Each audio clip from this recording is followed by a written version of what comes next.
মানে সাপ্লিমেন্ট নিয়েছিল, সাপ্লিমেন্ট প্রচুর দিন ধরে তার সাপ্লিমেন্ট চলছিল। আমরা যে ভুলগুলো করি তার মধ্যে অনেকগুলো ভুলের মধ্যে জিমে গিয়ে খাবারটা খাওয়া, এটা কিন্তু বিদেশেও হয়, কিন্তু বিদেশে এরা অনেক বেশি সাইন্টিফিক, ওরা টোটাল হেলথটা চেক আপ করিয়ে এরকম ক্লাবে নেয়। অনেক ডক্টররা কিন্তু বলেন প্যারাসিটামল সেফ ড্রাগ, তাই প্রয়োজন পড়লে খেতে পারেন। এর জন্য মানুষ মুড়ি মুড়কির মতো প্যারাসিটামল খাচ্ছে এখন। এর ফল কি হবে? এই পরিবর্তনটাকে আমরা আটকাতে পারবো, আমরা হেঁটে পারবো, হাঁটি আমরা 10 মিনিট, আর ঘুমটা যেন টাইমে। অডাক্তাররা সুবিধা ভোগ করতে এসছে, টাকা কোটি টাকা ঢেলেছে, তারা নিশ্চয়ই মানুষের সেবাদান করতে আসেনি। সে দক্ষিণী হোক, সে উত্তরীয় হোক, যে 5 বছর পরে বাঙালিরা কোথায় যাবে, বাংলার মানুষ কোথায় যাবে আমি জানি না। চিকিৎসার যদি খরচ আটকাতে না পারে, এটা কিন্তু সরকারের কাছে বা প্রশাসনের কাছে একটা বড় চ্যালেঞ্জ। ওষুধের কথা বলে তারা কিছু জানবে না, তাদের কাছে পলিউশন বললে কিছু জানবে না, তারা ফুসফুস শেষ হয়ে যাচ্ছে, সেটা নিয়ে কোনো কথা থাকে না। তো সেই জন্যই মুশকিলটা হয়ে যাচ্ছে যে আবার সাধারণ মানুষ, তাদের বাড়ির নলকল জল ঠিক থাকলেই ঠিক আছে, তাকে গিয়ে ভোটটা দিয়ে এলো, কিন্তু ডিরেক্ট প্রশ্নটা করা আমার হিমোগ্লোবিন কম, আমি আয়রন ট্যাবলেট খেয়ে ফেলছি, এটা কিন্তু একটা ভুল। 30টা কারণ হতে পারে হিমোগ্লোবিনটা কেন কম। কোনো জায়গায় কোনো পরীক্ষা 4000 টাকা নিয়ে নিচ্ছে, কোনো জায়গায় 400 টাকায় হয়ে যাচ্ছে। এই জায়গাগুলো, এবং যারা 4000 তারা বলবে আমাদের কোয়ালিটি বেস্ট, তাহলে সাধারণ মানুষ তো মরেই যাবে। সমস্ত টেস্ট আপনার 64খানা টেস্ট হয়ে যাবে 2999 টাকায়। পসিবল? ফ্যাক্ট, রেজিস্টার্ড অ্যালকোহলের দোকান অনেক বেশি ওষুধের দোকানের থেকে। লাইসেন্স নার্সিং সব কেরালা যারা প্রডিউস করে, তারা তো বাইরে চলে যাচ্ছে। আজকে আমেরিকা ইংল্যান্ডের জন্য আমরা নার্স প্রডিউস করছি লাইসেন্স, আর গভর্নমেন্ট হসপিটালরা নিয়ে নিচ্ছে। বাকি যেটা পড়ে আছে, একটা বড় অংশ আনলাইসেন্স নার্স পড়ে আছে, কে কন্ট্রোলটা করবে? তা আমি করব? আমি তো একা পারবো না। গভর্নমেন্ট যদি ঘুমিয়ে থাকে তাহলে তো আমার কিছু উপায় নেই। কর্মসংস্থান একটা বিষয়, হেলথের সাথে কিন্তু কোনো রকম কম্প্রোমাইজ করা উচিত না।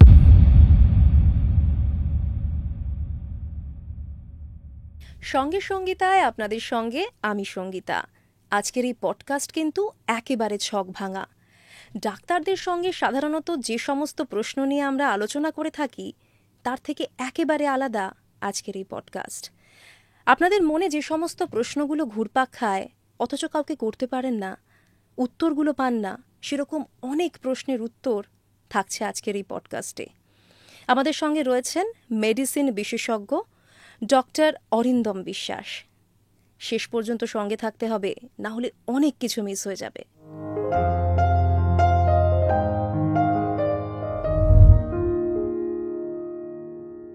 আমাদের এই প্রোগ্রামে আপনাকে অনেক স্বাগত। মানুষের মধ্যে ওষুধ খাওয়ার প্রবণতা কি বেড়ে যাচ্ছে? ভীষণভাবে বাড়ছে, এটা অস্বীকার করছি না। যত আমাদের সমাজ এগোচ্ছে, যত আমাদের অ্যাডভান্সমেন্ট ইজ মেডিকেল টেকনোলজি হচ্ছে, রোগ ধরা পড়ছে, ওষুধ খাওয়ার প্রবণতা বাড়ছে। অনেকে ওষুধ খেতে না চাইলেও তাকে খাওয়ানো হচ্ছে, এবং সেটা হয়তো প্রোটোকল, সেটা হয়তো লাইফস্টাইল মডিফিকেশনের জন্য খেতে বাধ্য হচ্ছে তারা। কিন্তু বাস্তব, হ্যাঁ, মানুষ কিন্তু এখন ওষুধের যা পরিমাণ মানুষের দিনে থাকে, যেটা হয়তো আজ থেকে 40 বছর আগে 3টে থাকতো, সেটা এখন 6টায় গিয়ে ঠেকেছে। এটা হচ্ছে, এবং হয়তো পেট ভরে যাচ্ছে ওষুধ খেয়ে, যেটা আমরা মাঝে মাঝে বলি, সেটা হচ্ছে, অস্বীকার করছি না। আর তার পেট তো ভরে যাচ্ছে, তার সাথে পকেটটাও কিন্তু ফুটো হয়ে যাচ্ছে, এটাও ফ্যাক্ট। তার সাথে সাথে আর কি কি ক্ষতি হচ্ছে? ক্ষতি তো হচ্ছে, প্রত্যেকটা ওষুধের ভিটামিনেও কিন্তু একটা ক্ষতি আছে, সাইড এফেক্ট আছে। সেটা অ্যালোপ্যাথিক মেডিকেশন কিন্তু বলছে, কখনো সেটা বমি হতে পারে, বমির ভাব হতে পারে, কখনো সে সহ্য করতে পারছে না হতে পারে। এইবার এক একটা ওষুধের, সব ওষুধের একটা সাইড এফেক্ট রয়েছে। আর যদি আমরা হার্টের ওষুধ একটা চিন্তা করি, বা প্রেশার কমানোর জন্য ডায়ারেটিক বলি আমরা, যেটা ফ্রুসেমাইড, এখানে আমি ব্র্যান্ড নেম বলতে পারছি না, তো এই ফ্রুসেমাইড খেতে গেলেও কিন্তু সোডিয়ামটা কমে গেল, সেটা খেয়াল করছি না। তখন শেষমেশ এমন কমে গেল, এমন দুর্বলতা, তাকে হাসপাতালে যেতে হচ্ছে সোডিয়ামটা বাড়ানোর জন্য। এই সমস্যা প্রত্যেকটা ওষুধের সাথে সাইড এফেক্ট আছে। আবার প্রত্যেকটা ওষুধের সাথে আরেকটা বিষয় যেটা আছে, ক্রস রিঅ্যাক্ট করে। দুটো ওষুধ আমি খাওয়াচ্ছি, খারাপ হলো, তো সেইখানে মনিটরিং অফ হেলথটা খুব দরকার হয়। প্রথম কথা, ওষুধটা কেন খেতে হয় সেটা পেশেন্টদের, রোগীদের বোঝাতে হয়। আর দ্বিতীয়ত হচ্ছে, আমাদের 3-4টে জিনিস আটকানো দরকার। একটা হচ্ছে স্ট্রোক, ডায়াবেটিস, এই দুটো তো আমাদের খেয়ে নিচ্ছে। আর ডায়াবেটিক ক্যাপিটাল ইন্ডিয়া হয়েছে কিনা জানি না, কিন্তু প্রায় দোরগোড়ায় পৌঁছে গেছে, হয়ে যাবে। তো যা জনসংখ্যা আমাদের বাড়ছে আর যে সংখ্যায় ডায়াবেটিস হচ্ছে, তো সব কিছু মিলিয়ে যদি আমরা দেখি একটা অস্থির পরিবেশ তো আছে, আমাদের একটা স্ট্রেস আছে, আমাদের বাইরের খাবার প্রবণতা বেড়ে গেছে, রোগগুলো আমরা কিন্তু আমন্ত্রণ করছি নিজেদের শরীরে, যাতে আগে যা ছিল না সেগুলো বাড়ছে। সেই যত দিন যাচ্ছে তত রোগ যত বাড়ছে তত কিন্তু ওষুধের ওপর নির্ভরশীল হয়ে যাচ্ছি আমরা। এই নির্ভরশীলতাটা কমানোটা দরকার, এটা আমি মনে করি। সেটা মানুষের সাথে কথা বলা, লাইফস্টাইল চেঞ্জ করা। মুশকিলটা হচ্ছে আমরা এখন চা খেতে গেলেও আমাদেরকে উবেরকে ডাকতে হয়। পাশের আমরা হেঁটে যেটা যেতে পারি, একটা দুটো স্টপের হয়তো আমরা উবেরকেও ডাকছি। আমাদের যদি একটু কষ্ট করে একটা কিছু কিনতে যাবার, আমরা সুইগিকে পেয়ে যাচ্ছি। এই যে বিষয়গুলো, যেটা হয়তো কাজ হচ্ছে, একটা লোকের কর্মসংস্থান হচ্ছে, কিন্তু আমরা অলস হয়ে যাচ্ছি। আর আমরা একটা হচ্ছে মাঠ পাচ্ছি না, সব কিছুই কংক্রিটের জঙ্গল। সেই ক্ষেত্রে স্ট্যাটাস সিম্বল রাখতে গেলে আমাদের জিমে যেতে হয়। আমরা যেটা হাঁটলে হয়ে যায় সেটার জন্য জিমে যেতে হয়। আর দ্বিতীয়ত হচ্ছে সবথেকে বড় সিভিল ইঞ্জিনিয়ার আমাদের কাউন্সিলররা, ঠিক আছে? তারা যখনই ফাঁকা জায়গা পায় তখন তারা বাড়ি বানিয়ে ফেলে। সবথেকে বড়, ওর থেকে ভালো সিভিল ইঞ্জিনিয়ার কেউ হয় না পৃথিবীতে। তো বাড়ি, আমাদের জায়গাটা কোথায়? সবুজায়ন প্রয়াস আমরা মুখে বলি, সবুজায়ন, সবুজ নেই। আমরা কংক্রিট দেখছি, সবুজ যেতে গেলেও আমাদের, তাও আমরা হাঁটলে যে বেনিফিটটা পাই সে বেনিফিটটা আমাদের অনেক সময় জিমে গিয়ে লাভ হচ্ছে না, এটা ফ্যাক্ট। জিমের কথা আপনি যখন বলছেন, আমরা এখন কিন্তু অনেক সময় দেখছি জিমে যাচ্ছেন মানুষ, হেভি ওয়েট নিয়ে ওয়ার্কআউট করছেন, হঠাৎ সাডেন স্ট্রোক হচ্ছে, মারা যাচ্ছে। এটা কেন? আমি এটা স্ট্রোক বলবো না, স্ট্রোকের না একটা ডেফিনেশন আছে, সংজ্ঞা আছে, যে এটা পার্মানেন্ট ইররিভার্সিবল নিউরোলজিক্যাল ডেফিসিট। এটা হচ্ছে স্ট্রোকের, স্ট্রোক হয়ে গেল মানে দ্যাট ইজ পার্মানেন্ট। আর স্ট্রোকের আগে একটা স্টেজ আছে যাকে বলে ট্রানজিয়েন্ট ইসকেমিক অ্যাটাক। হলো সিটি স্ক্যান বা এমআরআই করে কিছু পাওয়া গেল না, কিন্তু স্ট্রোকের মতন সেরে উঠলো 24 ঘন্টার মধ্যে, এটা একটা ঘটনা। এবার যেটা হচ্ছে সাডেন কার্ডিয়াক ডেথ, জিম করছে, মাঠে খেলছে, হঠাৎ হঠাৎ একটা কার্ডিয়াক অ্যারেস্ট হয়ে মারা গেল সে। এটার জন্য কিন্তু ভাবা উচিত। যে কোনো খেলোয়াড়, প্রফেশনাল হোক, অ্যামেচার হোক, সাঁতার কাটার আগে, ফুটবলে মাঠে খেলার আগে বা কোনো ক্লাবে ভর্তির আগে, সেখানে যদি দৌড়োদৌড়ির বিষয়টা থাকে তাহলে কিন্তু তার একটা ইকোকার্ডিওগ্রাম মাস্ট, ইসিজি মাস্ট। হার্টটা কিন্তু একটা পাম্প। আমরা হার্টটা কিভাবে চলে, ঠিক আমরা সুইচটা টিপি, বাড়ির পাম্প চলতে থাকে, ইলেকট্রিসিটিটা একটা কানেকশনের জন্য। হার্ট কিন্তু ঠিক এরকম, একটা ইলেকট্রিক সার্কিট আছে আর একটা পাম্প আছে, এইভাবে হার্টটা চলে। এই সুইচটা বডি নিজের থেকে টেপে, আমরা কেউ সুইচটাকে প্রেস করি না। তো এই জায়গা থেকে একটা কথা বলি, এই সার্কিট যখন গন্ডগোল থাকে, কারুর জন্মগত থাকে, আবার স্ট্রাকচারাল হার্ট ডিজিজ হয়, মানে একটা হার্ট একটা পাম্প, তার মধ্যে অনেক কম্পার্টমেন্ট থাকে। এই কম্পার্টমেন্টের একটা যদি বেশি ফুলে যায় বা বেশি বড় হয়ে যায়, সেখানে রক্ত চলাচল হঠাৎ কিন্তু বন্ধ হয়ে যেতে পারে। এবং যখনই আমরা ছুটছি, হাঁটছি, তাতে কি হচ্ছে, হার্টের ওপর একটা চাপ পড়ছে, কারণ হার্ট এই রক্তটা নিয়ে, অক্সিজেন নিয়ে সারা শরীরে ছড়িয়ে দিচ্ছে যাতে আমরা এনার্জিটা পাই। সেই ক্ষেত্রে এরকম কিন্তু সাডেনলি কার্ডিয়াক অ্যারেস্ট হয়, এটাকে আমরা বলি অবস্ট্রাকটিভ কার্ডিওমায়োপ্যাথি। এই জায়গায় আমাদের খুব দরকার যে যখন খেলাধুলোর লাইনে, যে বাচ্চা হোক বড় হোক, তার ইকোকার্ডিওগ্রাম, ইসিজি করিয়ে তাকে যেন সেখানে মেম্বার করা হয় বা তাকে সেখানে যোগদান করার অনুমতি দেওয়া হয়। তা না হলে আমরা কিন্তু এরকম দুঃখজনক ঘটনা, হয়তো সব সময় না কিন্তু মাঝে মাঝে এই দুঃখজনক ঘটনাগুলো আসবে। এটা কিন্তু বিদেশেও হয়, কিন্তু বিদেশে এরা অনেক বেশি সায়েন্টিফিক, ওরা টোটাল হেলথটা চেক আপ করিয়ে এরকম ক্লাবে নেয়। আর ওরা একটা শরীরের দেখে বুঝতে পারে যে কার কোনটাতে কাজ হবে। আজকে মাইকেল বোল্টসকে কিন্তু ওরা দেখে বলেছিল he will be a very good swimmer, কারণ ওর পায়ের যে বোনের যে আর্চটা আছে, ওই মুভমেন্টে একজন সুইমার হতে পারে। আবার আমাদের খালির ক্ষেত্রে কিন্তু ওরা যখন বোন স্ট্রাকচারটা দেখেছিল, তখন ওরা বলেছিল তুমি বাস্কেটবল খেলতে পারবে না, তুমি হাইট আছে সব আছে, কিন্তু তোমার বোনি স্ট্রাকচার পারমিট করবে না। ও কিন্তু এরকম ওই প্রফেশনাল রেসলিং যেগুলো হয় সেগুলোতেও কিন্তু পার্টিসিপেট করে। তো ওইটাই হচ্ছে বিষয়, যে আমি একজনকে যখন এই জিমে যাচ্ছি, জিমে কি করতে পারি, তাকে আমি কতটা বেনিফিট দিতে পারি, আর সাডেন কার্ডিয়াক ডেথ যাতে না হয় সেই ব্যবস্থাটা করতে পারি। ট্রেনাররা মানে ধরুন যারা খুব একটা এগুলো নিয়ে পড়াশোনা করেননি এমন ট্রেনারদেরও আমি দেখেছি, তারা কিন্তু খুব সহজেই যারা জিমে যাচ্ছেন তাদেরকে সাপ্লিমেন্ট বলছেন, এই সাপ্লিমেন্টটা খান, এই সাপ্লিমেন্টটা খান, আপনার লাভ হবে। এটা কি ঠিক? দেখুন, ভারতবর্ষে পড়াশুনো করে যাওয়ার জন্য সব থেকে বড় জায়গা হচ্ছে সংসদ। সেখানে সব থেকে অশিক্ষিত লোকেরা যাচ্ছে, এটা তো অস্বীকার করার নেই। সো সেখানে জিমেও যে এটা হবে তা নয়। জিমে তার সাধারণ বিদ্যেটা নেই, সে একটা সার্বিক একটা বিদ্যে নিয়ে সে ঢুকে পড়লো। একটা মানুষকে কিন্তু ইন্ডিভিজুয়াল টু ইন্ডিভিজুয়াল ভ্যারি করে health, we have to accept that. আমরা এটা ভাবতে হবে, তাকে আমি কিভাবে পরিচর্যা করব, তাকে আমি কোন খাবারটা দেব, তার জন্য কিন্তু সায়েন্স লাগে, বিজ্ঞানটা জানতে লাগে।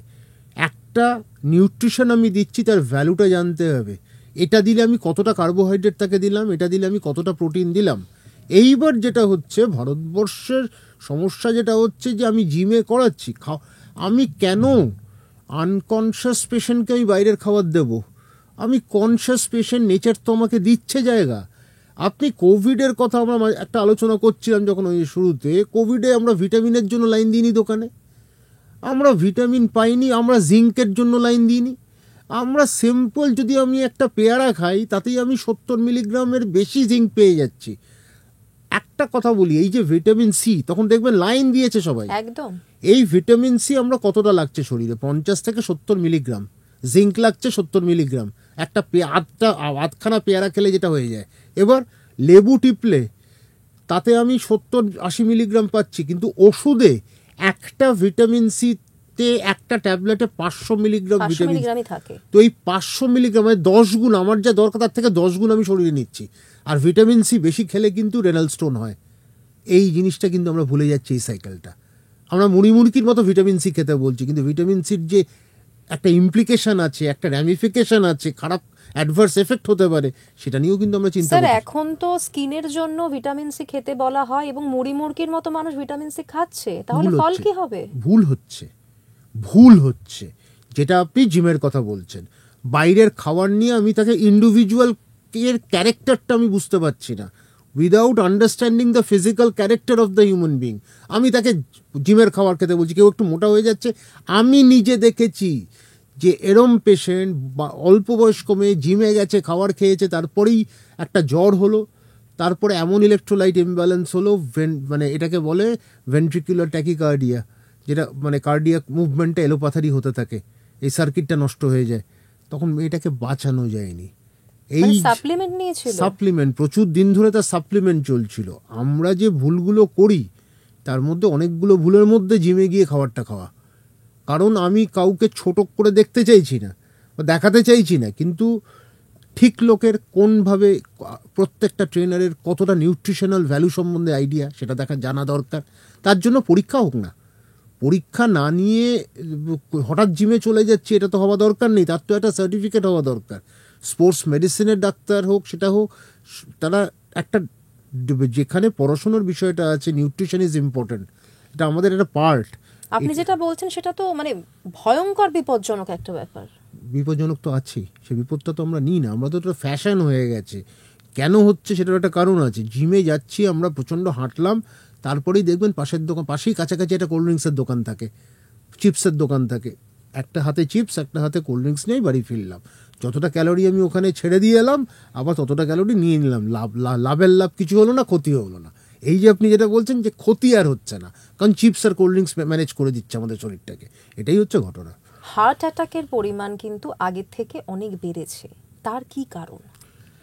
সব থেকে বড় কারণ আমাদের চিন্তাটা, আমাদের পরিবার আমরা ভুলে যাচ্ছি। খেয়াল করে দেখুন, সবাই আমরা একটা মানে র্যাট রেসে, মানে একটা মানে আমাদের ছুটছি, আমরা খালি ছুটছি। আমরা মানে আপনি অ্যালডাস হাক্সলে, একজন খুব নামকরা লেখক, ফিলসফার, একটা বই লিখেছিল ব্রেভ নিউ ওয়ার্ল্ড।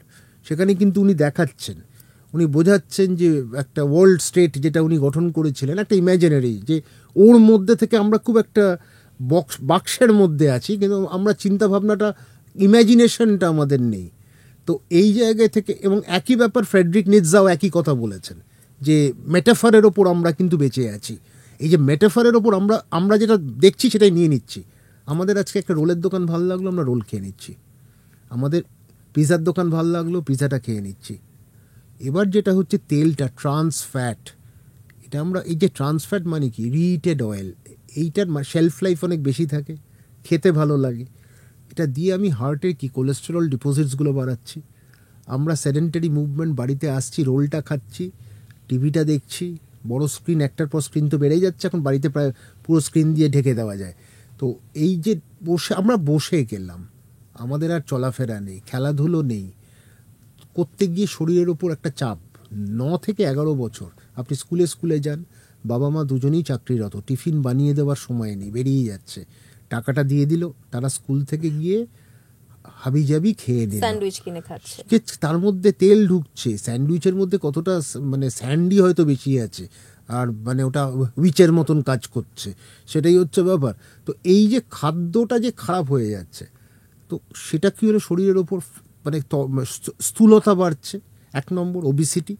এই স্থূলতা বাড়তে কিন্তু ধমনীতে গিয়ে, আর্টারিতে গিয়ে এই ফ্যাটগুলো জমে একদিন কিন্তু সেটা ব্লক হচ্ছে, সেটাই কিন্তু পরে হার্ট অ্যাটাক হিসেবে আসছে।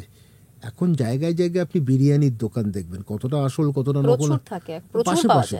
এখন দেখুন, আর আরেকটা জিনিস যেটা হচ্ছে, আমাদের মধ্যে অ্যালকোহলিক বেড়ে গেছে। ভারতবর্ষে যা রেজিস্টার্ড ওষুধের দোকান, তার থেকে দ্বিগুণ কিন্তু রেজিস্টার্ড অ্যালকোহলের দোকান। এটা ফ্যাক্ট, আপনারা দেখে নেবেন, এটা ফ্যাক্ট। রেজিস্টার্ড অ্যালকোহলের দোকান অনেক বেশি ওষুধের দোকানের থেকে। এইখানে আমাদের আপনি দেখবেন সব থেকে ডিসিপ্লিন লাইন কিন্তু অ্যালকোহলের দোকানের সামনে। অত ডিসিপ্লিন লাইন ভারতবর্ষের কোথাও, ঝামেলা খুব একটা দেখা যায় না, কোনো অত ডিসিপ্লিন লাইন আমি দেখিনি ভারতবর্ষের কোথাও। এত সুন্দরভাবে লোকে মানে ড্রিঙ্ক মানে নেওয়ার জন্য, মানে বোতল কেনার জন্য দাঁড়িয়ে, সমাজের সব স্তরের মানুষ, একদম ওখানে মানে সত্যিকারের কমিউনিজমটাও দেখা যায়, এটা অস্বীকার করছি না। তো আমার বক্তব্য হচ্ছে যে এই জায়গায় থেকে আমরা ড্রিঙ্কটা করছি, আমাদের স্মোকিং বেড়ে যাচ্ছে, আমাদের স্ট্রেস বেড়ে যাচ্ছে, আমাদের খাওয়া দাওয়া এই করতে গিয়ে। আর 9 থেকে 11 যে চাইল্ডহুড ওবিসিটি, এটা ডেঞ্জারাস কিন্তু। এই ওবিসিটিটা শেষ করে দিচ্ছে আমাদের শরীরে। করতে অল্প বয়সে হার্ট অ্যাটাক। তো আর বড় বড় জায়গায় কোম্পানিতে চাকরি করছে, মাঝরাত অবধি কাজ করছে, সকালবেলা সে ঘুমোচ্ছে, সে রাত্রিবেলা জেগে আছে। তো এইটাও তো একটা মানে মানে মানে একটা অসামঞ্জস্যতা রয়েছে। এই যখন সামঞ্জস্য থাকছে না, শরীরের ওপর নিয়ন্ত্রণ থাকছে না, সেটা কিন্তু শরীরটাকে শেষ করছে। এই জন্য হার্ট অ্যাটাকটা বেড়ে গেছে। ওষুধ এসছে, এই জন্যই একটা কথা বারবার বলবো আপনাদের চ্যানেল, এখান থেকেই চ্যানেল থেকে একটা কথা বলবো, যে 40 বছরের পর রেস্ট দেবেন না।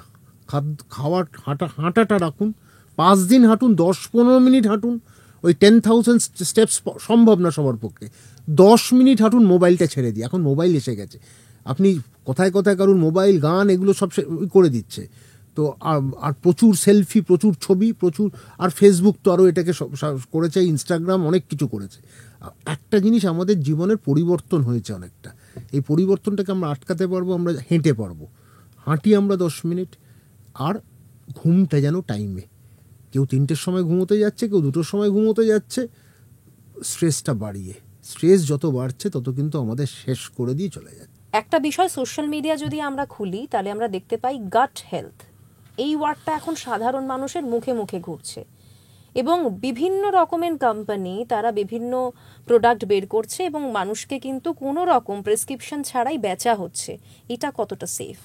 দেখুন, একটা কথা, কোম্পানি আসবে ব্যবসা করতে, এরা ব্যবসা করতে আসছে মানুষের কাছ থেকে, মানুষের কাছে সামনে বিক্রি করে টাকাটা নেবে, একটা বিজ্ঞাপন তারা করবে। কেউ অ্যাট্রাক্টেড হবে, কেউ অ্যাট্রাক্টেড হবে না। তো আমার বক্তব্য, ওই ললিতাজি যেরকম সার্ফ নাকি আমার মনে পড়ে, সেই বিখ্যাত, মনে পড়ছে না। তো আমার বক্তব্য হচ্ছে, এইগুলো ব্র্যান্ডিং, এই ব্র্যান্ডিংটা আনতে গেলেই তখন আপনাকে কিছু বলতে হবে, আর দারুণ হয়ে যাবে। কিছু মানুষ অ্যাট্রাক্টেড হয়ে সেটা কিনছেন, কিন্তু সেটার মধ্যে কতটা বৈজ্ঞানিক ভিত্তি আছে সেটা নিয়ে কিন্তু সন্দেহ। সুতরাং প্রোবায়োটিক, প্রিবায়োটিক, এগুলো ডাক্তার যখন বলছে আপনি নিশ্চয়ই নেবেন।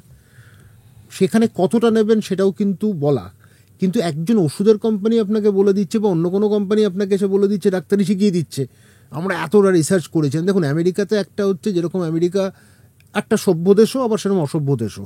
ওদের মধ্যে জালিয়াতিও কিন্তু যথেষ্ট হয়, এটা বস বলে না। তারপর তো এখন একজন জোকারকে আপনি পাবেন, কিছুদিন আমরা ভালো জোকারই দেখব। তো আমার বক্তব্য হচ্ছে সেটা কিছু না, সব দেশে ওদের দেশ থেকে সত্যি কথাটা আসবে আর আমাদের দেশ থেকে আমরা ওদেরকে শিখতে হবে। নো, আমাদের দেশে সেটা নিয়ে আলোচনা হোক, আমাদের দেশে সেটা নিয়ে পড়াশোনা হোক, সেটা নিয়ে গবেষণা হোক। এটা বারবার কোভিডের সময় আমি এটা বলেছিলাম যে অন্য দেশ থেকে আমদানি কেন করতে যাব, এটা একটাই তো কারণ, সরকার সেই টাকাটা খরচ করছে না। খরচ করলে আমাদের দেশে যা আমাদের বডি ওয়েট, আমাদের গঠন, সেটা আমেরিকান একজন লোকের গঠন নেই। প্রথম কথা, আমেরিকান অরিজিনাল কেউ নেই, তাদেরকে মেরেই ফেলেছে। কিন্তু যারা অন্য দেশ থেকে এসছে, ইটালি থেকে এসছে, জার্মানি থেকে এসছে, ইউকে থেকে যারা গেছে, তাদের যে শরীরের গঠন আমাদের কিন্তু এক নয়। আমাদের ওষুধটা সেইভাবে কীভাবে কাজ করবে সেটা কিন্তু দেখা উচিত।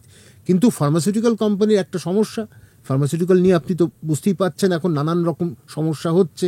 তারা ইলেকট্রাল বন্ডেও টাকা ঢেলে ফেলছে, তাদের তো টাকাটা ওঠাতে হবে।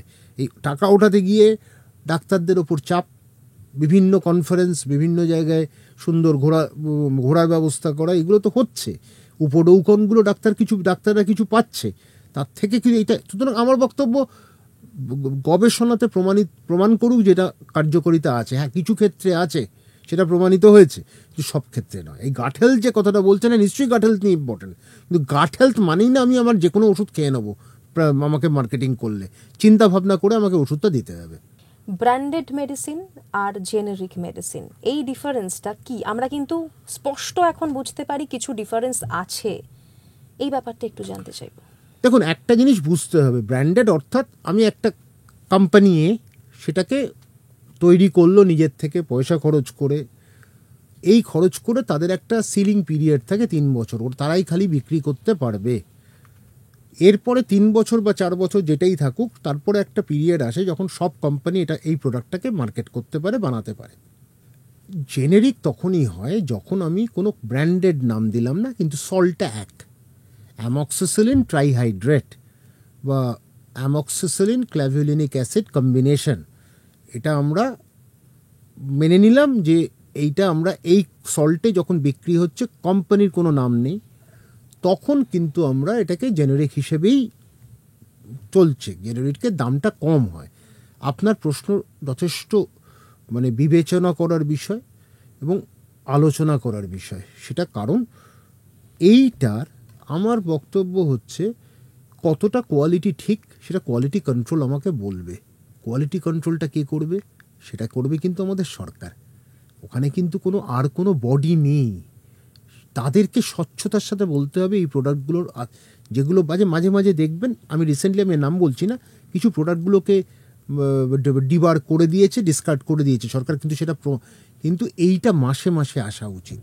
মুশকিলটা হয় কি, আমাদের কিছু বই কিনতে হয়, সে সেমস বলুন, এই বলুন, যেখানে ড্রাগের কথাটা আছে, কিন্তু সরকারের উচিত এটা খবরের কাগজে কিছু কিছু ক্ষেত্রে আসছে না যে তা না, কিছু ওষুধ ব্যান্ড হয়, সেই ক্ষেত্রে বলা যে এই ওষুধগুলো তোমাদের চলবে না, you have to discard the medication, সেইগুলো ওষুধের দোকানে টাঙানো উচিত। তাহলে মানুষ বুঝতে পারবে। অনেক ক্ষেত্রে ওষুধের দোকানে কিন্তু টাঙানো থাকে না, কারণ ওষুধের দোকানে যে বিক্রি করছে সে হয়তো সকালবেলা ঘুরিয়ে ওড়াচ্ছে, রাত্রিবেলা কোনো জায়গায় যাচ্ছে, আর মাঝখানে সময়টা ওষুধের বিক্রি করছে, কিন্তু ফার্মাসিস্ট নয়।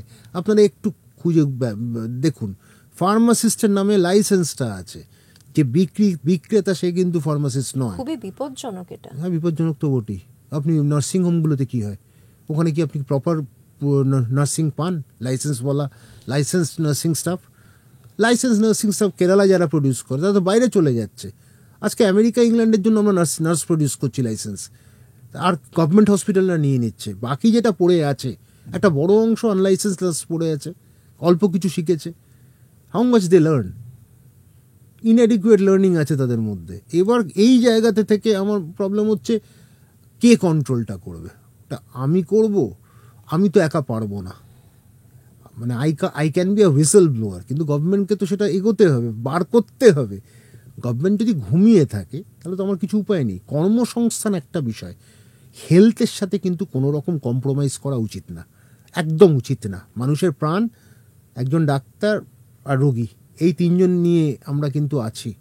তো আমার বক্তব্য, যেখানে আমি করছি সেখানে কিন্তু আনলাইসেন্স, এই যে গভর্নমেন্ট এজেন্সি যে করা উচিত ট্রান্সপারেন্ট, এটাও আপনি জানেন।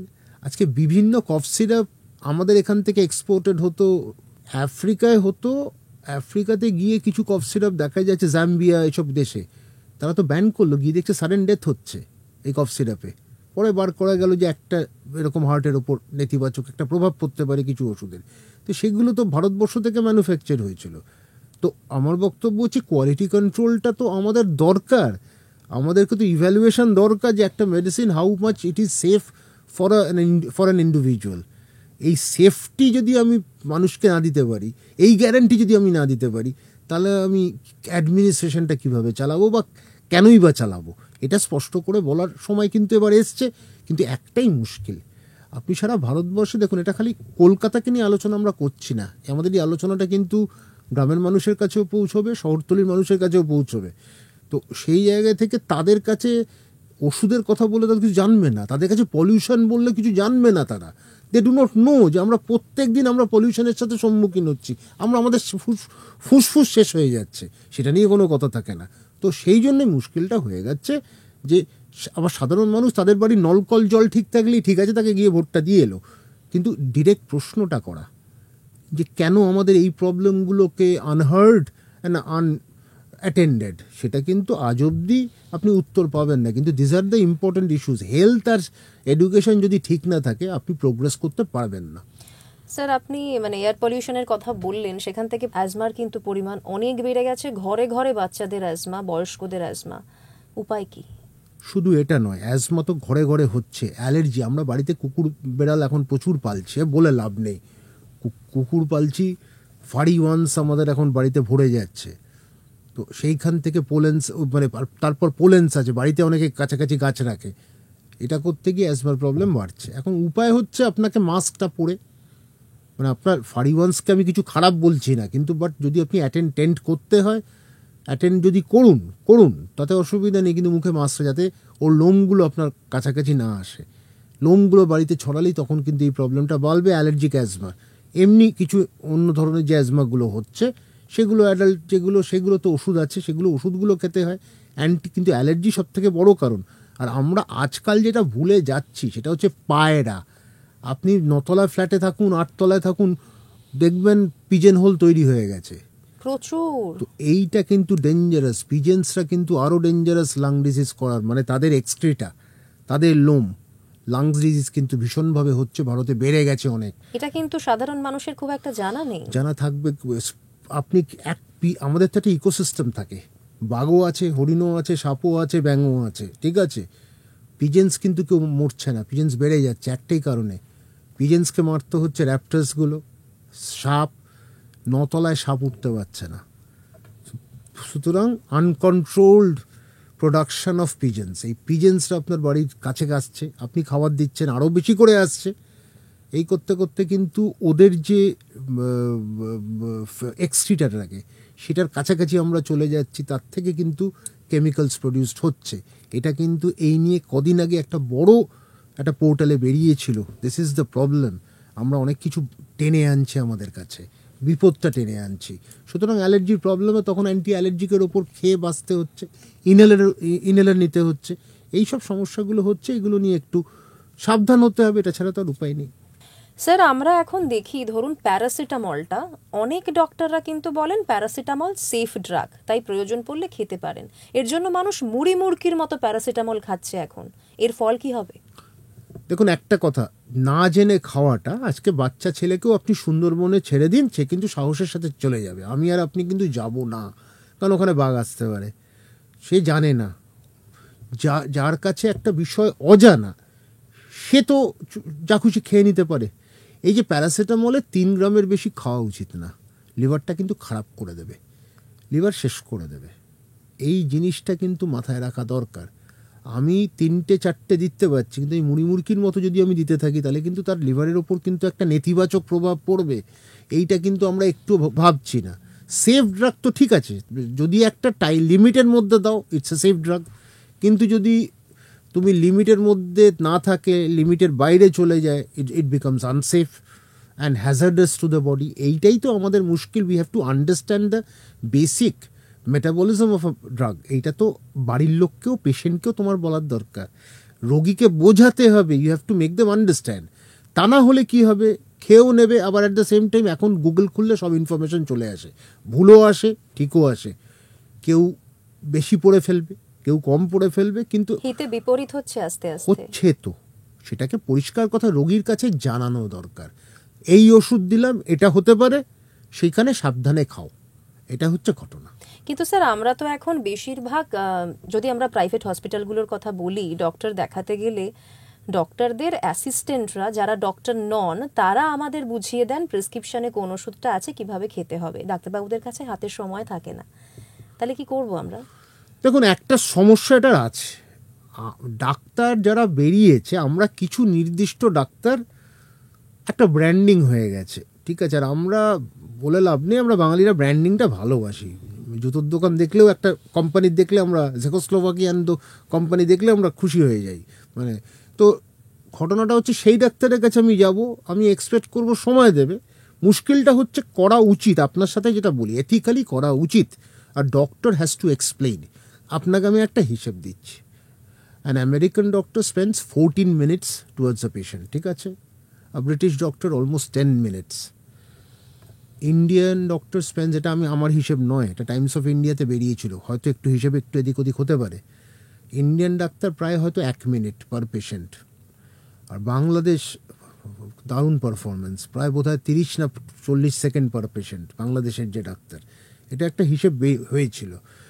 মুশকিলটা হচ্ছে আমাদের যা জনসংখ্যা, একজন ডাক্তারকে ওই সময়ের মধ্যে গভর্নমেন্ট হসপিটালে ছেড়ে দিন, মানে ফুটফল কত সেটা আমি জানি, আপনি জানেন, 40,000 50,000 করছে ফুটফল, ওই লিখে দিয়ে ছেড়ে দিচ্ছি, ঠিক আছে। এরপরে যেটা হচ্ছে, বোঝানোর দায়িত্বটা কেউ নিচ্ছে না, কিন্তু এতে হিতে বিপরীত হচ্ছে। এটা ঘটনা আমার মনে আছে, আমি তাকে বুঝিয়েছিলাম সিঙ্গেল ডোজ মানে একটাই ট্যাবলেট, সে মনের সুখে অ্যালবেন্ডাজল খেয়ে গেছিল 10 দিন, হঠাৎ তার মনে পড়লো, বললাম পরিষ্কার আমার প্রেসক্রিপশনে ক্যাপিটাল লেটার্সে লেখেছিল সিঙ্গেল ডোজ, সিঙ্গেল ডোজ মানে একটা ট্যাবলেট তোমাকে নিতে হবে। এখন বোঝানোর সত্ত্বেও অনেকে যখন বোঝাচ্ছে, এবার আরও বেশি রিস্কি হয়ে যায় যখন অ্যাসিস্ট্যান্ট বোঝাচ্ছে।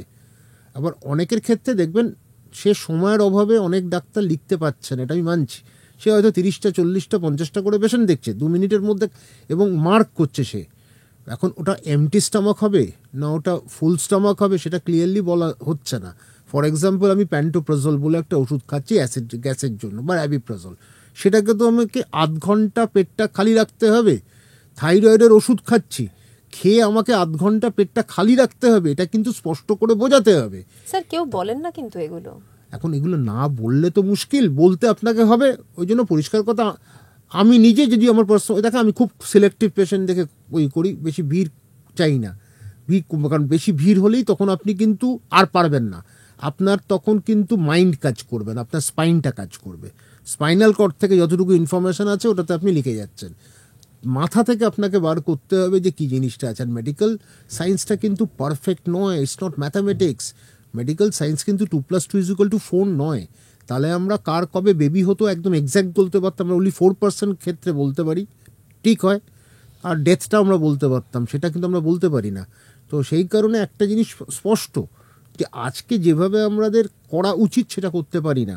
এক একজন ডাক্তারদের এত ভিড় হয়ে যায়, তখন অ্যাসিস্ট্যান্টকেই কাজটা করতে হচ্ছে, কিন্তু তাতেও মানুষ খুশি হয়, খুশি হোক, তাতে অসুবিধা নেই, কিন্তু অনেক সময় ওষুধটা ভুল খাওয়া হয়, এটা স্পষ্ট। ডক্টরদের হ্যান্ডরাইটিং পড়াটা খুব মুশকিল হয়ে যায় সাধারণ মানুষের ক্ষেত্রে।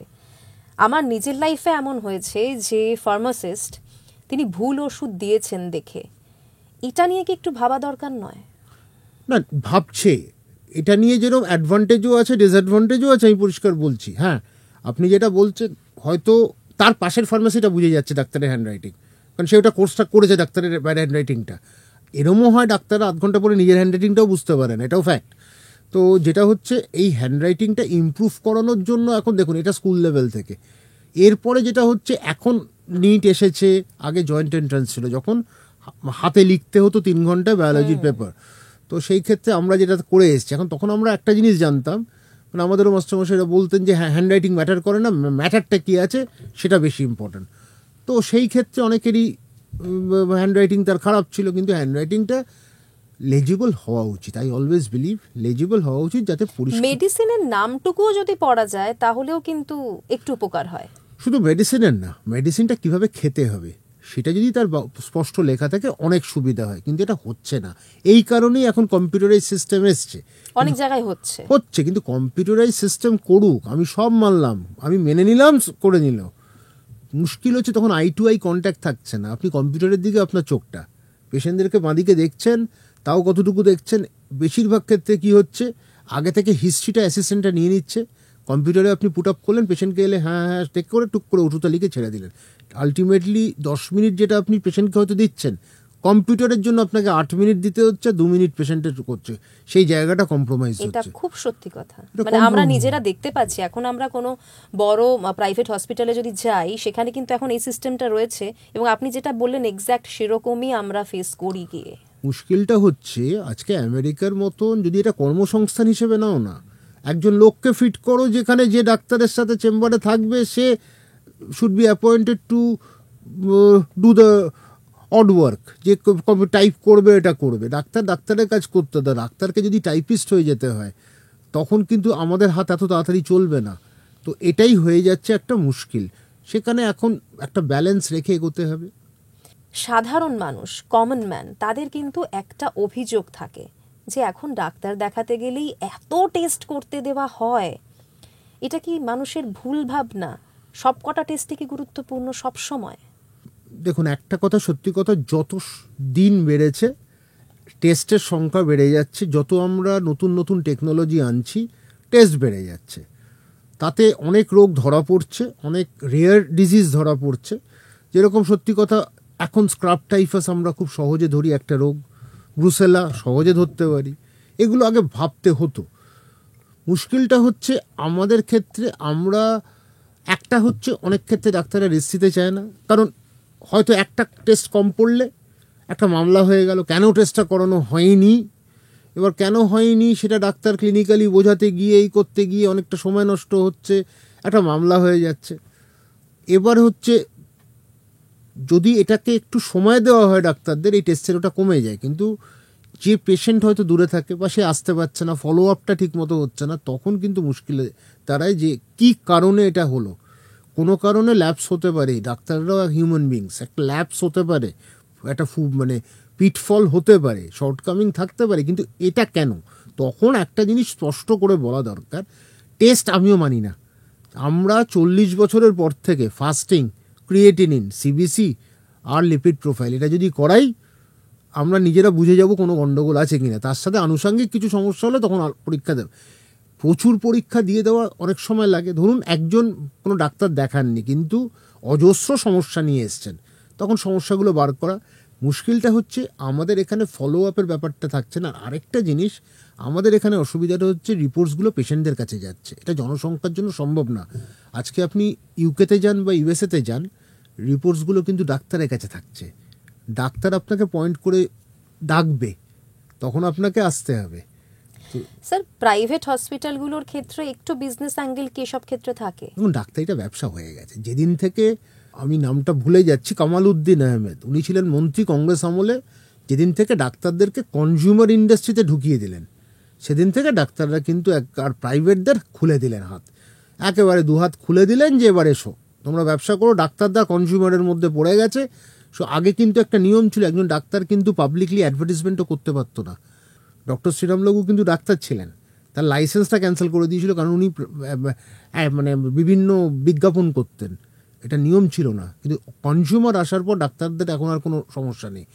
ডাক্তারকে ব্যবসার লাইনে নামিয়ে দিয়েছো, তাতে তো অনেক অডাক্তাররা সুবিধা ভোগ করতে এসছে, টাকা কোটি টাকা ঢেলেছে, তারা নিশ্চয়ই মানুষের সেবাদান করতে আসেনি। সে দক্ষিণী হোক, সে উত্তরীয় হোক, যে তারা এসছে ব্যবসা করতে, তুলতে। এখন তুলতে কি সাধারণ মানুষের কাছ থেকে, তাদের পকেটটা ফুটো হয়ে যাচ্ছে, সাধারণ মানুষ খারাপ অবস্থায় আছে। আর সরকার এখানে কিন্তু ব্যর্থ হয়েছে। একটা দেশের সরকার যেখানে বাজেটে 1.5 টাকা করে, 100 টাকার মধ্যে 1.5 টাকা খরচ হয় স্বাস্থ্যের খাতিরে, সেইখানে কোন দেশ আজকে? অন্য দেশ 10 টাকা 12 টাকা করে আছে অন্য দেশের হিসাব, সেখানে আমরা 1.5 টাকা। আমরা এই বিষয়টা কোনোদিন জোর দিই না। কোভিডের সময় কঙ্কালসার চেহারাটা বেরিয়ে গেছিলো, কিন্তু আমরা অন্য খবরগুলো পাইনি। প্রাইভেটকে খুলে দিয়েছেন, ওরা ব্যবসা করতে আসবে, বেসরকারি এলেই ব্যবসা করবে। তো এই ব্যবসাটাকে আটকাতে সরকার ব্যর্থ হয়েছে। সরকার নিজের যেরকম জায়গাটা বাড়াতে পারেনি, আর আবার একই সাথে বেসরকারিকে নিয়ন্ত্রণ করতেও ব্যর্থ হয়েছে। স্যার, আপনাদেরও কি কোনো কোনো সময় সমস্যার সম্মুখীন হতে হয়েছে এই সমস্ত কারণে? এটা আমি পরিষ্কার করেই বলছি যে ব্যবসায়ী মনোভাবটা এসছে, এই কারণেই কিন্তু সাধারণ মানুষ ডাক্তারের প্রতি, ডাক্তারবাবুর থেকে ডাক্তারটা হয়ে গেছে আর বিশ্বাসটা হারিয়েছে। এটা তো অস্বীকার করার নেই। আরও কিছু কারণে ডাক্তাররা দায়ী, এটা আমি অস্বীকার করছি না, কিন্তু আমরা ভালো আর বাকিরা খারাপ, আর আমরা ক্রিম অফ দ্য সোসাইটি নয়, এটা স্পষ্ট কথা বলার সময় কিন্তু এসছে। মুশকিলটা হচ্ছে ক্রিম অফ দ্য সোসাইটি কেন হতে যাবো? কয়েকটা পরীক্ষা বেশি পাস করেছি, দ্যাটস অল। অনেকেই করছে, আমরা ক্রিম হয়ে গেলাম। আমরা কিন্তু কাউকে, মানে আমি এটাই বলছি, আমরা মানে আমাদের ওপর কেউ যেন মার্সিতে না থাকে, এটা স্পষ্ট করে দেওয়া। ডাক্তার পেশেন্ট রিলেশনশিপ ভালো থাকুক, এইটুকুই। কিন্তু পেশেন্টও যেরকম ডাক্তারকে ভগবান বানিয়ে ফেলে, ভগবান তো সেও দেখেনি, আমিও দেখিনি, কেউ দেখেনি। ডাক্তার কিন্তু ক্যানট প্লে গড, এটা স্পষ্ট কথা। ওটা ভুলে যান, এটা পেশেন্টদের কাছে আমি পরিষ্কার বার্তা দেবো, এই জিনিসটা ভুলে যান। ডাক্তার কিন্তু একটা made of human flash and blood দিয়ে একটা ডাক্তার তৈরি হয়েছে, আপনারই মতন। সে ডাক্তারি ডিগ্রিটাকে অর্জন করেছে, আপনি অন্য কোনো ডিগ্রি করেছেন, তো একই জায়গায় আমরা। কিন্তু আমাদের কাছে একটা হিউম্যানিটেরিয়ান অ্যাটিটিউড মানুষ আশা করে, এটা ফ্যাক্ট। এই জিনিসটা করে। আমরা যদি হিউম্যানিটিটা সরিয়ে দিই, তাহলে অবভিয়াসলি আমাদের প্রফেশন টেক্স আ হিট। প্রফেশনটা কিন্তু ভালো মর্যাদা পায় না, মর্যাদাহানি হয়, সেটা কিন্তু একটা বিষয়। স্যার, এসবের মধ্যেই আরজি করের ইস্যুটা চলে আসে, আপনার কি মতামত? আমার পরিষ্কার মতামত ছিল, আজ যদি নারী স্বাধীনতা আমি না দিতে পারি, তাহলে কিন্তু দেশ কিন্তু পিছিয়ে যাবে। আজকে তো আমাদের কমলা দেবী চট্টোপাধ্যায়ের মতন একজন নারী ছিলেন, যিনি কিন্তু নারীর স্বাধীনতা নিয়ে লড়েছেন, ভারতের স্বাধীনতা নিয়েও লড়েছেন, সোশ্যালিস্ট মুভমেন্ট করেছেন, নারী স্বাধীনতার কথা বলেছেন। প্রীতিলতা ওয়াদেয়ারকে আমরা দেখেছি, ভারতবর্ষে কম নারী ছিলেন না যে এই মানে ফ্ল্যাগগুলো নিয়ে তারা এগিয়েছেন। মাতঙ্গিনী হাজরা ছিলেন। সুতরাং সেখানে গিয়ে ভারতবর্ষে এই সময়ের মধ্যে একজন নারীকে এরমভাবে হত্যা করা, নির্যাতন করা, সেটা কখনোই সভ্য দেশের কাম্য নয়, কাঙ্ক্ষিত নয়। আমি দেখেছি এর প্রতিবাদ হওয়া দরকার। রাজনীতি ছাড়া একটা বিষয় পরিষ্কার বলবো, হাসপাতালগুলো রাজনীতিমুক্ত না হতে পারলে আমরা কিন্তু এগোতে পারবো না। কোনো দলীয় রাজনীতির আমার দরকার নেই। এইবার যেটা হচ্ছে, প্রথম নিশ্চয়ই আমি সমর্থন এখনও করি, নির্যাতিতার বিচারটা চাই। নির্যাতিতার বিচার থেকে আমরা সরে এসে কিছু রাজনৈতিক কথা বলছি। সব থেকে ডেঞ্জারাস কাজটা আবার করছি, কলেজে কলেজে ইউনিয়ন। না, আমার বক্তব্য মেডিকেল কলেজে ইউনিয়ন বাদ দাও, মেডিকেল কলেজগুলোতে ইউনিয়ন বাদ দাও। আর থ্রেট কালচার যে কথাটা আসছে, থ্রেট কালচার আমিও সম্মুখীন হয়েছিলাম আমাদের একজন অ্যানাটমি প্রফেসরের দ্বারা। তো তাও কিন্তু এদেরকে, ঘটনাটা কি আমাদের সাথে একটু শেয়ার করা? নিশ্চয়ই বলবো আমি। সে ভদ্রলোকের নাম ছিল সত্যেন সেন, তো অ্যানাটমির টিচার ছিলেন। কেন জানি না, আমার বাবা খুব প্রখ্যাত চিকিৎসক ছিলেন, ন্যাশনাল মেডিকেল কলেজের মেডিসিনের বিভাগের প্রধান ছিলেন এবং প্রেসিডেন্ট অ্যাওয়ার্ড পাওয়ার লোক। এটা হচ্ছে ঘটনা। তো আমার বক্তব্য, আমি জানি না কেন ওনার একটা আমার প্রতি একটা বিরক্তি ছিল, ওই ছিল উনি এক একটা কারণ দেখিয়ে উনি আমাকে দোষারোপ করেছিলেন। এবং আমি কিন্তু একজন ক্লাস রিপ্রেজেন্টেটিভ ছিল আমাদের কলেজে, তখন নিরপেক্ষ ইউনিয়ন ছিলেন।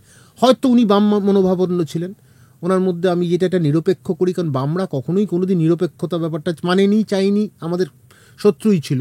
তো সেই থ্রেট কালচার তখনও ছিল। উনি সেখানে আমাকে পরীক্ষায় পাস না করাবার একটা হুমকি দিয়েছিলেন। তো এই মানুষটাকে অন্যরা হয়তো অনেক খুব শ্রদ্ধা দেখিয়েছিল ফেসবুকে, কিন্তু আমি আমার জায়গায় ঠিক ছিলাম। এবং ওনার কিছু অ্যাটিটিউড, সেটা কিছু মহিলাদের ক্ষেত্রে, সেটা অনেকেই মহিলারা মেনে নিতে পারেনি, বাচ্চারা হয়তো বলছে, কিন্তু আমি মিথ্যে কথা বলছি না। যেগুলো আমি দেখেছিলাম বা দেখেছি, সেটা আমার মনে হয়েছিল তখন। আমার প্রমাণ করার নেই। 91 সালে আমার কাছে ফেসবুক ছিল না, আমার কাছে পেন ক্যামেরা ছিল না, আমার কাছে কোনো ক্যামেরা ছিল না, যেটা দিয়ে আমি মোবাইলে অ্যান্ড্রয়েড ছিল না বা ক্যামেরা ছিল না। কিন্তু ওনার কিছু অ্যাটিটিউড নিয়ে আমি বলেছিলাম সেটা নিয়ে, কিন্তু ওনার আমার প্রতি একটা ভীষণ একটা মানে এনিমিটি ছিল। এইটা উনি আমাকে থ্রেট করেছিলেন যে পাশ করতে পারবো না। তারপর যাই হোক, আমি ঈশ্বর বিশ্বাস করি, একদম সামনে অন ক্যামেরা বলছি। ঈশ্বরের আশীর্বাদে আজকে অরিন্দম বেশ আপনারা আমাকে ডেকেছেন, মানে এই জায়গায় ঈশ্বরের আশীর্বাদে পেয়েছি যে আপনারা মনে করেছেন যে আমার কিছু কথা অন্যরা শুনলে হয়তো উপকৃত হবে। তো এটাই মনে করি। তো এই থ্রেড জিনিসটা তখন ছিল, থ্রেড জিনিসটা এখনও আছে। রাজনীতি মুক্ত করো এবং একটা বডি তৈরি করো যেখানে এই রকম প্রফেসর, এই সত্যেন সেনের মতো লোককে একদম যেখানে ডিসিপ্লিন করে দেওয়া যাবে, সেইটাও কিন্তু প্রয়োজন।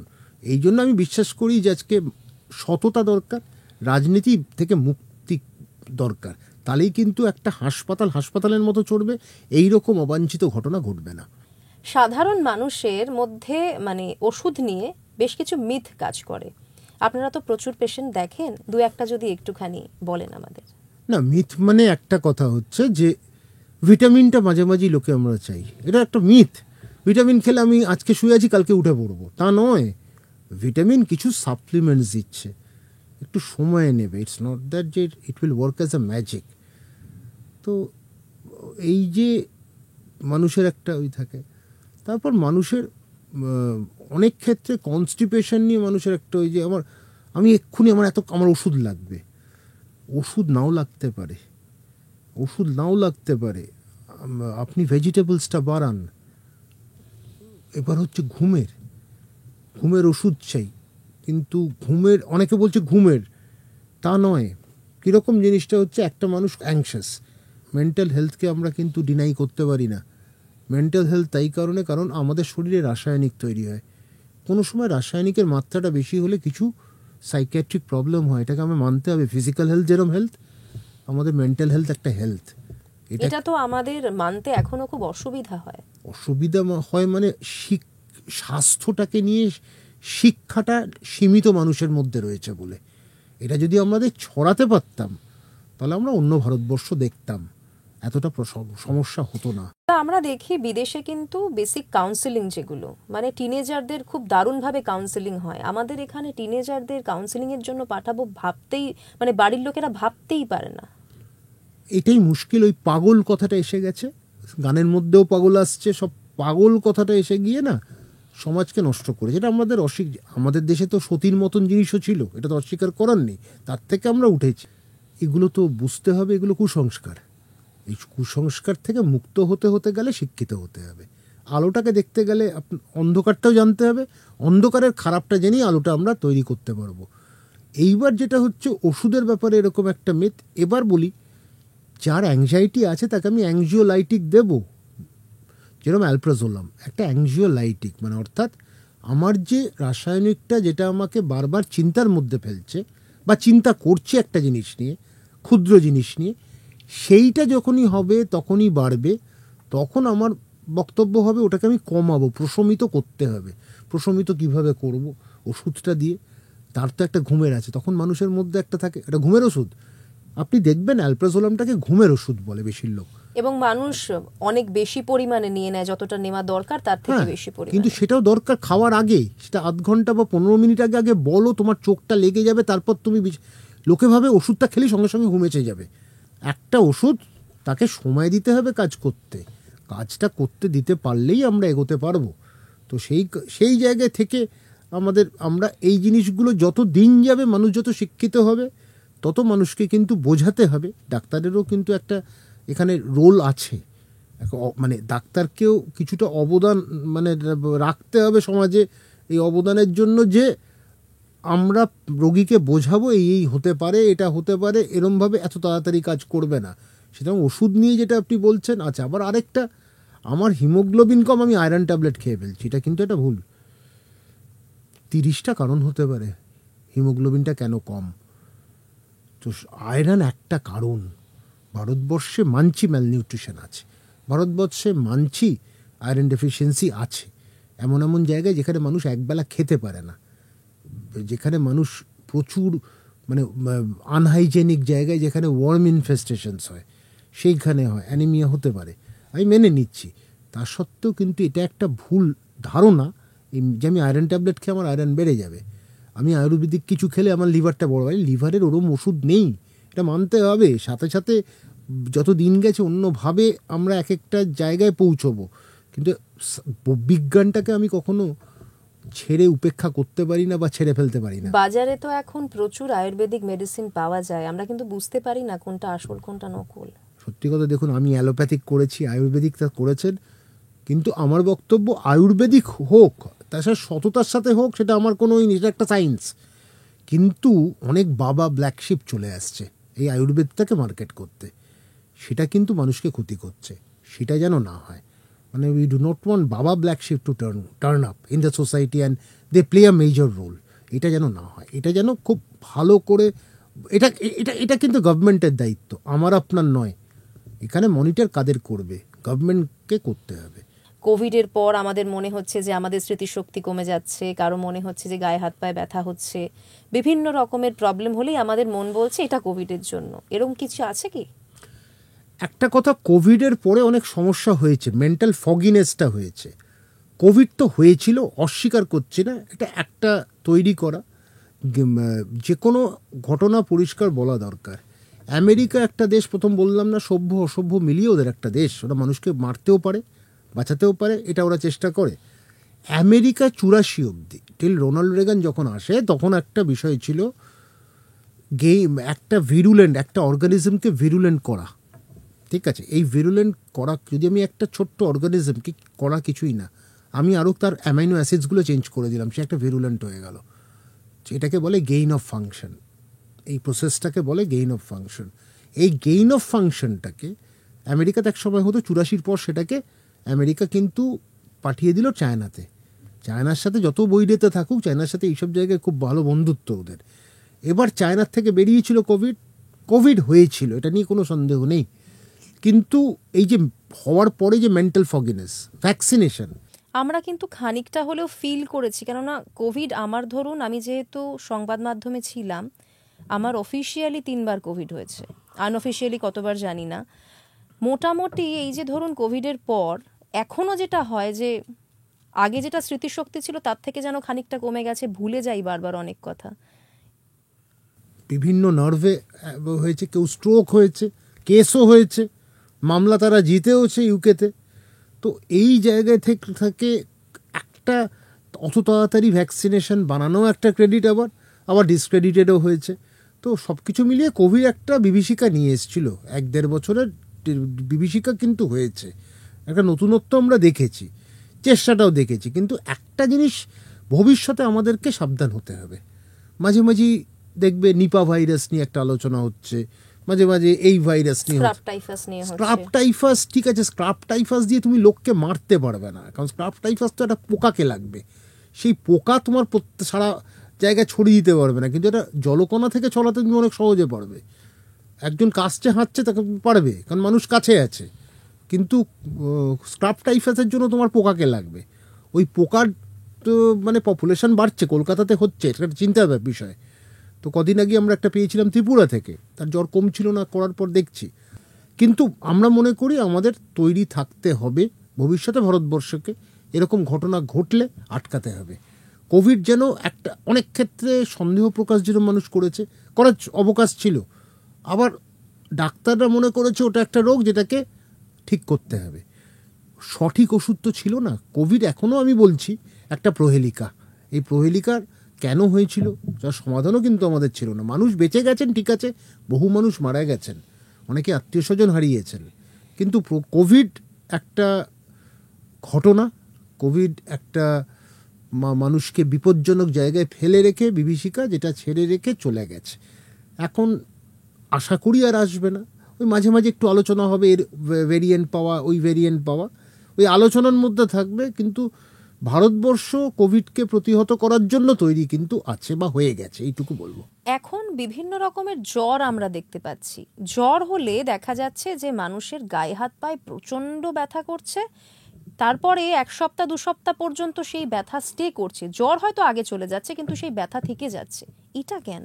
সব থেকে হচ্ছে, কিছু ভাইরাস আছে যখন তাদের শরীরে প্রবেশ করে গা হাত পা ব্যথা হয়। যেরকম ডেঙ্গি, আমরা ডেঙ্গি নিয়ে আলোচনা করি, মশার বাহিত রোগ। সেই যে ডেঙ্গি হয় একটা ভাইরাস, সেটা মানে উপসর্গ হচ্ছে এরকম গিটে গিটে ব্যথা। কথাটা এসছিল কিন্তু একটা সোয়াহিলি টার্ম, এটা বোধহয় জাম্বিয়ার সোয়াহিলি টার্ম, লা ডেঙ্গা, মানে এমন ব্যথা হতো লোকে মনে হচ্ছে ব্যথার জন্য লোকে নাচছে। সেই লা ডেঙ্গার থেকে কথাটা এসছিল ডেঙ্গি। তো ঠিক আরেকটা ভাইরাস আছে চিকেনগুনিয়া, যে এরকম গিটে গিটে ব্যথা হয়, যার জন্য প্রচণ্ড ব্যথা হয়। চিকেনগুনিয়া কথাটা আবার সোহেলি টার্ম। সোহাইলি টার্ম, এটা মানে হচ্ছে কার্লড আপ, মানে এত ব্যথা হতো যে একেবারে কুঁকড়ে যেত মানুষ। এই দুটো সময় এরকম দুটো ভাইরাস আমরা দেখতে পাচ্ছি যেখানে গা হাত পা ব্যথা হয়। আরও ভাইরাস আছে, আরবো ভাইরাস প্রচুর আছে যেখানে এরকম গা হাত পা ব্যথা হয়, কিন্তু মূলত ভারতবর্ষ এটা নিয়েই সমস্যায় পাচ্ছে। এবার কিছু ক্ষেত্রে জ্বরটা চলে গেল, তারপর আবার একটা ফেজ অফ আর্থ্রাইটিস শুরু হয়, সেটাকে ভাইরাল আর্থ্রাইটিস বলি। এমনও অনেক সময় হয় ইউরিন ইনফেকশন, সেটা অন্য কারণে, সেটা ব্যাকটেরিয়াল কারণে, সেখানে কিন্তু আর্থ্রাইটিস হয়, যেটাকে আমরা রিঅ্যাক্টিভ আর্থ্রাইটিস বলি। তো আর্থ্রাইটিস হতে পারে কারণ শরীরে অ্যান্টিজেন অ্যান্টিবডি হচ্ছে, একটা প্রদাহ তৈরি হচ্ছে, জয়েন্টেও প্রদাহ তৈরি হয়, সেই তৈরি হতে হতে ভাইরাল আর্থ্রাইটিস। অনেক সময় স্টেরয়েড লাগে, অনেক সময় ব্যথার ওষুধে চলে যায়, অনেক সময় হাইড্রক্সি ক্লোরোকুইন ব্যবহার করি আমরা, যেটা কোভিডের সময় অনেক হয়েছিল, কিন্তু সবটাই তো বোঝা গেছিলো যে প্রহেলিকা সবটাই আন্দাজের ওপর আমরা দিচ্ছিলাম, বিভিন্ন বিভিন্ন দেশ থেকে কিছু তথ্য চলে আসছিল। তো হাইড্রক্সি ক্লোরোকুইন ব্যবহার করলে অনেক সময় এটা কিন্তু কমে যায়। তো এই হচ্ছে ভাইরাল আর্থ্রাইটিস। চিন্তার কিছু নেই, মানে ছাপ রেখে যায় না, এটা কিন্তু জয়েন্টের ওপর যে সারা জীবন একটা খারাপ করে যাবে তা নয়, এটা কিন্তু মানে সমাধান আছে, ওষুধ ঠিক মতো খেলে এটা সমাধান আছে। আপনি ইউটিআই এর কথা বললেন, আজকের দিনে এটা কিন্তু একটা গুরুত্বপূর্ণ পয়েন্ট, কেননা বয়স্কদের মধ্যে এবং বাচ্চাদের মধ্যে ইউটিআই কিন্তু প্রচুর দেখা যাচ্ছে।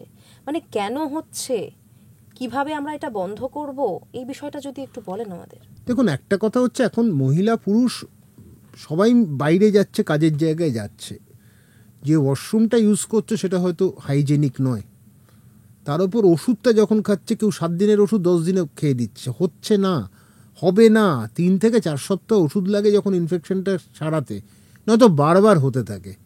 এই বারবার হতে থাকলে কিন্তু বিপজ্জনক। অনেকে ডায়াবেটিস আছে, এই ডায়াবেটিস আরেকটা সমস্যা। আর বাচ্চাদের ক্ষেত্রে স্ট্রাকচারাল প্রবলেম যখন হয় ইউরিনারি ট্র্যাক্টে, তখন এটা হতে পারে। তো তখন একটা মিকচুরেটিং সিস্টোইউরেথ্রোগ্রাম বলে, তখন এটা করা যায়। কিন্তু বেশিরভাগ ক্ষেত্রে আমরা ওষুধটা ডোজটা ঠিকমতো খাচ্ছি না, নয়তো খুব স্বল্প দিনের জন্য খাচ্ছি, তাতে কিন্তু ব্যাকটেরিয়াটা আবার ফিরে আসছে, এটা ভুলে যাচ্ছি। সাধারণ মানুষ কি করে বুঝবে যে এটা ইউটিআই? দেখুন, একটা তো জ্বালা হবে, কষ্ট হয় তখন, তো সেই ক্ষেত্রে তখন পরীক্ষা করলে ইউরিন রুটিন অ্যান্ড কালচার। মুশকিলটা হচ্ছে এই জায়গাতে একটা কিন্তু খেলা আছে। আমি একজন পেশেন্ট ফোন করলে আমি পরিষ্কার বলবো, আগে আমার কালচার রিপোর্ট দেখে আমি অ্যান্টিবায়োটিক শুরু করব, অথবা ইউরিন স্যাম্পলটা দেওয়া শুরু করব। আমি ইউরিন স্যাম্পল দেওয়ার আগে ওষুধ দিয়ে দিলাম, তারপরে আমি ইউরিন রুটিন আর কালচার করলাম, তখন তো সাপ্রেসড হয়ে গেল গ্রোথটা, কিচ্ছু থাকবে না।